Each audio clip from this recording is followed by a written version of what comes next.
você para pegar a sua Bíblia e abrir comigo no Evangelho de João, capítulo 6.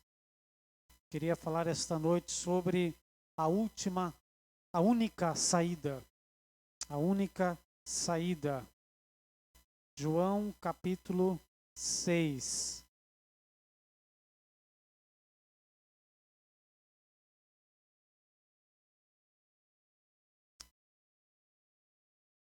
João capítulo 6. Nós vamos lá para o verso 60. João capítulo 6, a partir do verso 60. Glória a Deus, amém. Você que está nos acompanhando online, também abra a sua Bíblia, só não vai abrir no seu aplicativo, se você estiver acompanhando pelo celular.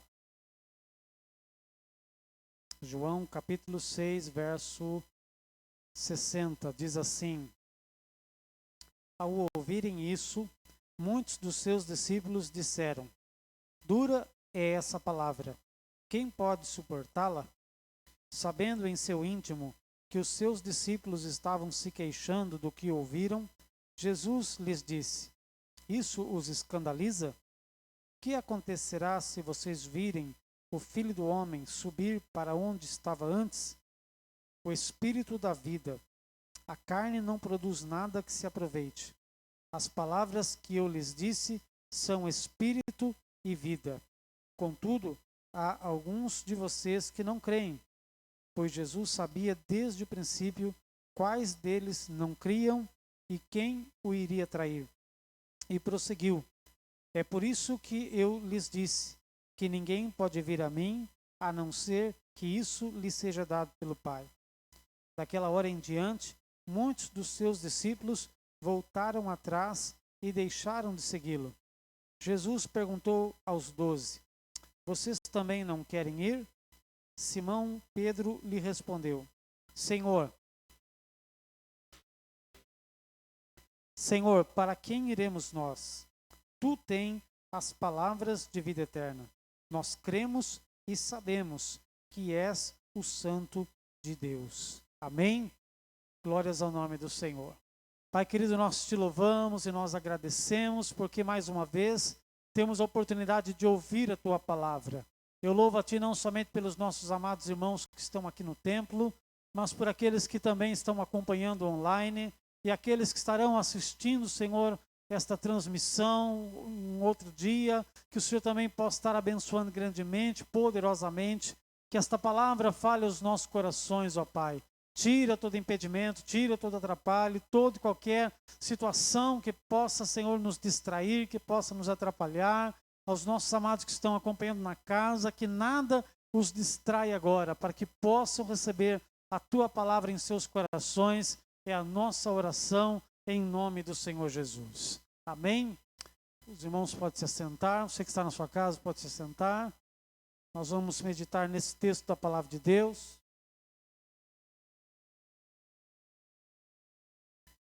Quando nós olhamos para esse texto, amados, Jesus ele está ensinando numa sinagoga na cidade de Cafarnaum, que era vamos dizer assim, o seu quartel-general, né? Era a cidade onde Jesus estabeleceu o seu ministério, a cidade de Cafarnaum.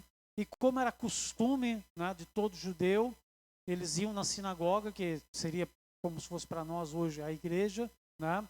E lá Jesus então está ensinando na sinagoga a palavra de Deus. O contexto nos mostra que ele está falando acerca da sua morte. Se você ler os versículos anteriores, ele fala de comer a sua carne, beber do seu sangue, né? Mas ele está falando da sua morte. E isso, amados, era algo inconcebível para os judeus, né? Porque eles acreditavam que o Messias, né, viria para salvá-los e não para morrer, né? Então eles não conseguiam compreender isso, né? Eles não conseguiam entender aquilo que Jesus estava querendo dizer. E eu queria fazer uma ilustração esta noite, né? E eu queria que você imaginasse que você está num ambiente, né? Vou dar um exemplo aqui, mas, né, em nome de Jesus não vai acontecer isso aqui, né? Mas você imagina que quem está aqui no templo, né, que de repente a gente está aqui no culto e a gente de repente começa a ver uma fumaça. E pior ainda, a gente começa a ver algumas labaredas de fogo, né? Qual seria a nossa reação, né, automática? Alguns, talvez, né, mais voluntariosos, iriam tentar identificar e apagar o fogo, né? Mas a grande maioria iria procurar a saída de emergência, né? Por onde que eu saio, né, para não correr risco de vida. Isso vale se você estiver dentro de uma igreja, de uma escola, de uma empresa, de um shopping, né? E se você estiver num lugar como esse, você, né, e você vê que de repente as labaredas de fogo, elas estão incontroláveis, a única alternativa, a única saída é procurar a saída de emergência, né? Então é isso que nós faríamos, nós procuraríamos uma saída de emergência. Alguns lugares muito grandes, né, se você for num shopping, se você for numa grande empresa, né, vai ter identificado lá várias saídas de emergência, né? Vai ter lá as portas, se você estiver num prédio, vai dizer lá qual é a porta de saída que tem uma porta antifogo, né, para você sair por aquela porta. Então há uma saída. Há uma saída. Amém? Há uma saída, né? Então, amados, agora você imagina que você está num lugar que é estranho para você, né? Um lugar que é estranho para você e acontece isso que eu falei para você, começa a pegar fogo naquele lugar, é a primeira vez que você está naquele lugar e de repente alguém está indicando para você, olha, a saída é por aqui, né? Imagina que alguém está dizendo, olha, a saída é por aqui, venham por aqui, né? E você resolve ir para um outro caminho. A pessoa está indicando, né? A pessoa está toda identificada com um uniforme, que ela trabalha naquela empresa, naquele shopping, naquela loja, e ele está dizendo para você, a saída é por aqui, a saída é por aqui. E ao invés de você seguir a direção que ele está te indicando, você procura tentar sair para um outro lado. E você não consegue encontrar a saída, né? A nossa igreja aqui, ela está construída no limite do terreno, então nós não temos uma outra saída senão a porta de entrada, que também é a porta de saída, né? Se acontecer alguma coisa dentro da igreja e nós tivermos que evacuar, é uma porta só, então só tem uma porta de saída, né? Então você imagina que você está num lugar onde tem várias portas de saída e alguém está indicando, ou se tem uma porta só de saída e alguém está indicando para você o caminho que é para você sair, para você se livrar daquele perigo, para você não morrer, né? E você prefere procurar uma porta inexistente. Você tenta encontrar um outro caminho que não seja o caminho que está sendo indicado para você. Então, amados, por que eu estou falando isso, né? Quando Jesus ele fala aqui no texto, se você ler os versículos anteriores, quando ele fala aqui sobre a sua morte, né? As pessoas que o seguiam até aquele momento, elas começam a abandoná-lo. Olha o que diz aqui o verso 63. Daquela hora em diante, olha só, daquela hora em diante, ou seja, a partir daquele momento que ele diz que ele teria que morrer, que ele teria que sacrificar a sua vida, que ele daria a sua carne e o seu sangue, ou seja, que ele morreria crucificado, né? Diz aqui, daquela hora em diante, muitos dos seus discípulos voltaram atrás e deixaram de segui-lo, né? Então, quando Jesus fala que ele haveria de morrer, que ele teria que morrer, aquelas pessoas que o seguiam e que imaginavam que ele era o Messias, que iria libertá-los da escravidão romana, né? Esses discípulos, então, entendendo que ele iria morrer, que ele não iria cumprir o propósito que eles estavam esperando, que era salvá-los, né, do domínio do Império Romano. Então, esses discípulos, eles então começam a abandoná-lo. E o texto nos diz algo muito interessante. Diz que Jesus pergunta aos 12, olha o versículo 67. Jesus perguntou aos 12, vocês também não querem ir? Olha só, quantas pessoas abandonaram Jesus? Ele ficou só com os 12, né? Jesus perguntou aos 12, e vocês não querem ir? Né? E a resposta de Pedro, amados, é a resposta de alguém, né, que encontra neste recinto cercado de fogo, né, um recinto cercado de fogo, onde Pedro está então indicando que há uma só saída, há uma única saída. A resposta que você ouve de Pedro aqui para Jesus é como se você visse um lugar em chamas e alguém dizendo para você, olha, o caminho é esse aqui. E não tem diversas saídas de emergência. Existe apenas uma saída de emergência. É isso que Pedro está nos dizendo, né? Quando ele declara assim, para quem iremos nós? Para quem iremos nós? Ou seja, Pedro está dizendo assim, não existem outras portas de emergência. É isso que Pedro está dizendo. Quando ele diz assim, para quem iremos nós? Ele está dizendo assim, não tem outra porta de emergência. Não há outras portas de emergência. E então ele conclui dizendo assim, dizendo para Jesus, tu tens as palavras da vida eterna. Ele diz assim, tu tens as palavras da vida eterna. Ou seja, tu és a única porta de emergência. Tu és a única porta de emergência. Tu és a única porta de emergência quando o nosso mundo está desmoronando. Tu és a única porta de esperança quando não existe mais esperança. Tu és a única porta de libertação quando não existe mais libertação. Pedro está dizendo, tu és a porta. Tu és a única porta de saída. Tu és a única porta de emergência. Tu és a única porta. E é interessante que se você ler aqui mesmo em João capítulo 10, verso 9, Jesus diz assim, eu sou a porta. Jesus não disse, eu sou uma das portas. Ele disse, eu sou a porta. Assim como também Jesus não disse que ele era um dos caminhos para chegar a Deus. Ele disse, eu sou o caminho. Ele é o caminho, ele é a porta. Ele é o único que pode nos levar a Deus. Ele é a porta de emergência, ele é a porta de saída, ele é a porta de acesso para nós chegarmos a Deus. Por isso Jesus disse, ninguém vem ao Pai senão por mim. Ele é a porta. Não há outra saída, não há outra alternativa, não há outra solução, não há outra maneira de escapar da pandemia, do caos, das dores, do pecado, da ira de Deus, do inferno, das aflições da vida, das desilusões, do medo. Não existe outra saída. Há somente uma saída, há somente um caminho para nos levar a Deus. Há um só caminho que nos leva a Deus. Querido, se você ler a sua Bíblia, e eu aconselho você a ler a sua Bíblia, de Gênesis a Apocalipse, do início ao fim, você vai encontrar uma única porta, você vai encontrar uma única resposta, você vai encontrar uma única solução, que está na pessoa de Jesus Cristo. Não tem outra, não existe outra. E eu não estou falando para você de religião.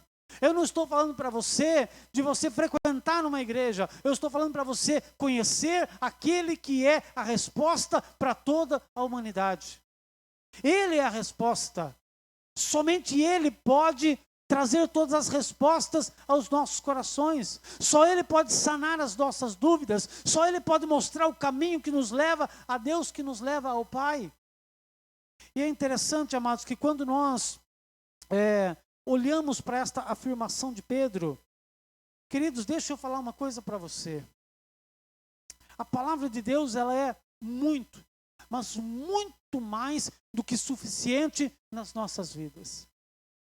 A palavra de Deus, ela é muito mais do que suficiente nas nossas vidas.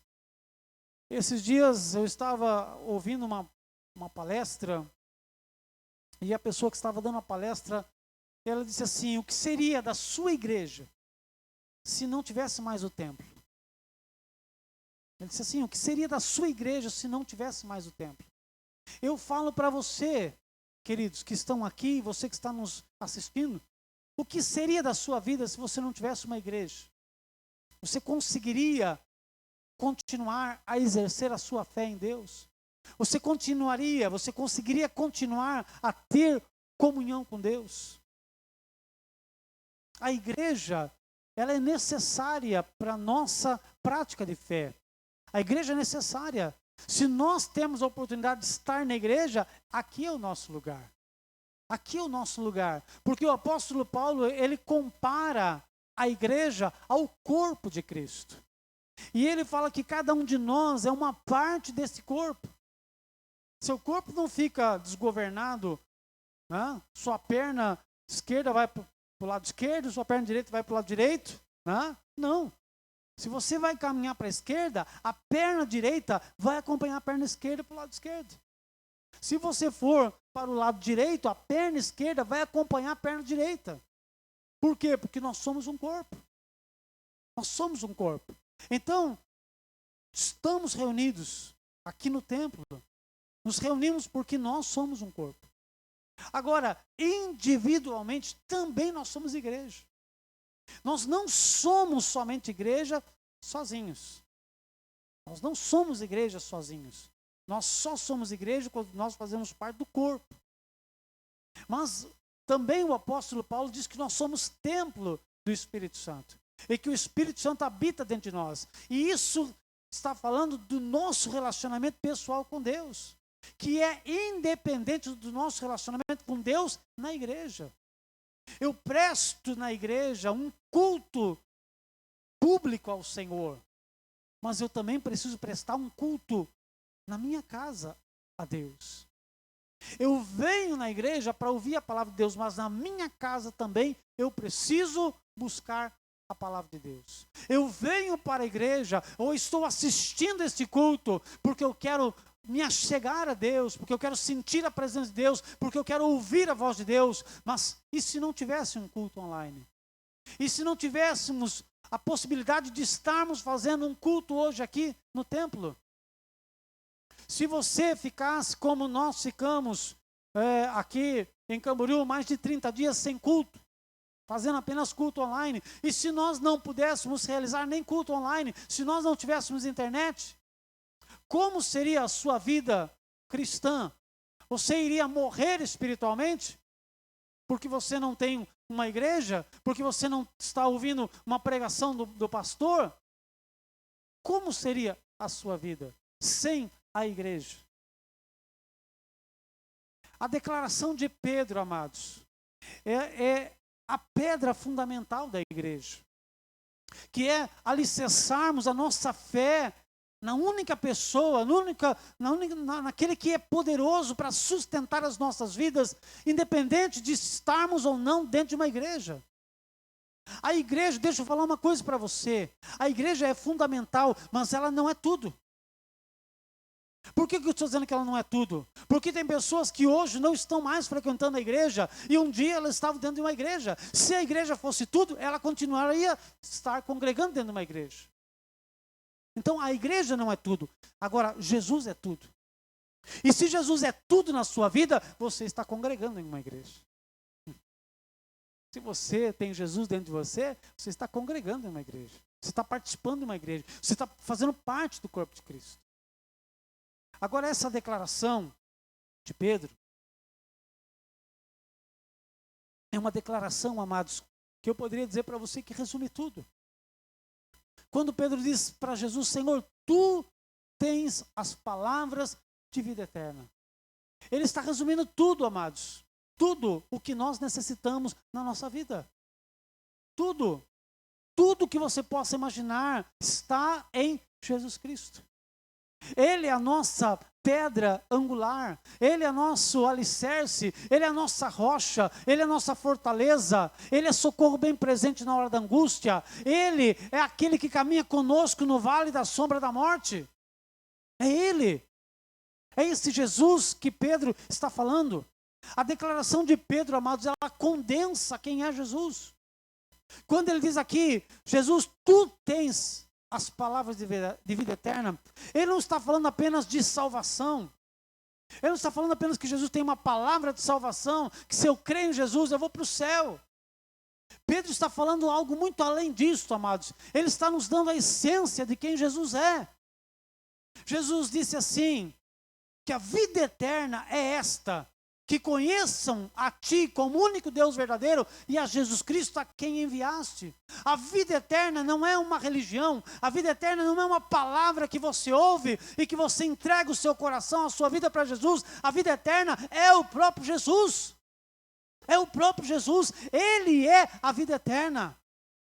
Você não alcança a vida eterna quando você ouve uma pregação e o pregador diz para você: você quer aceitar Jesus como Senhor e Salvador de sua vida? Levante a sua mão e repita essa oração. Não, queridos, vida eterna é você ter comunhão com Jesus, é conhecê-lo como Ele realmente é ter uma experiência única, pessoal, inclusiva com Ele.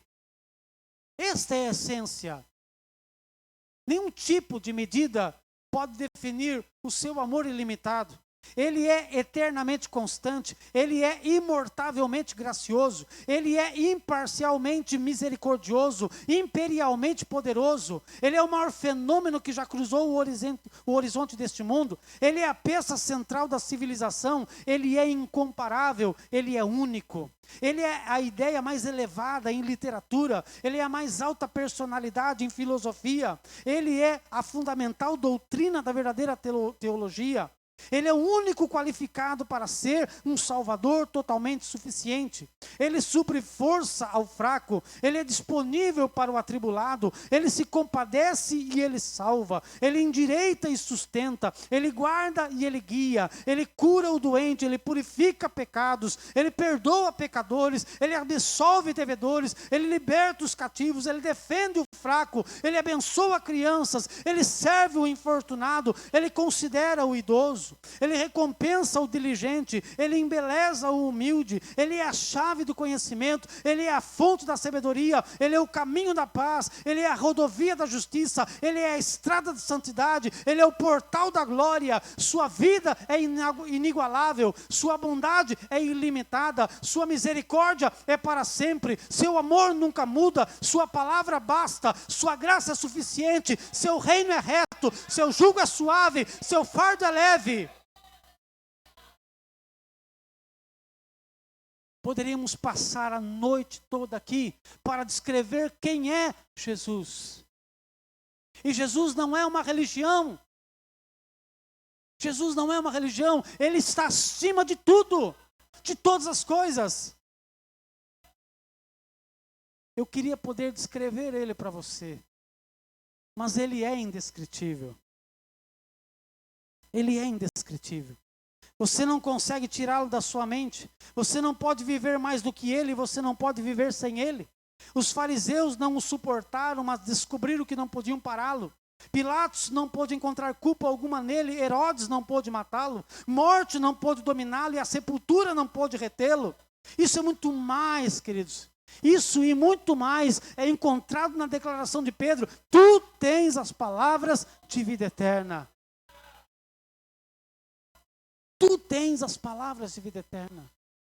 Eu quero convidar você nesta noite, que está aqui no templo, você que está nos ouvindo, assistindo esta mensagem. Eu me dirijo a você que está aqui na igreja, a você que está me ouvindo. Você o conhece. Você o conhece. Este, amados, é Jesus. É o Jesus das Escrituras. É o Jesus das Escrituras que você precisa conhecer, que você precisa experimentar. É por isso que a palavra de Deus diz: provai e vede que o Senhor é bom. Deus não é alguém para você crer e pendurar numa parede, colocar num pedestal. Deus é alguém para você experimentar. Deus é alguém para você vivenciar. Deus é alguém para caminhar ao seu lado todos os dias da sua vida. Quando Deus está do seu lado, pode vir pandemia, pode vir terremoto, pode vir maremoto, pode vir tsunami, pode vir o que for. Você não é abalado. Você não é abalado. Porque Deus é contigo. Porque Deus é contigo. Nesta noite, queridos, eu quero convidar você a se aproximar mais do Senhor. Eu quero convidar você a se achegar mais ao Senhor nesta noite. A ter uma experiência sobrenatural com o Senhor. Aí na sua casa, assistindo esta mensagem. Deus quer que você o conheça. Deus quer se revelar a você. Mais do que você talvez já tenha experimentado até os seus dias de hoje.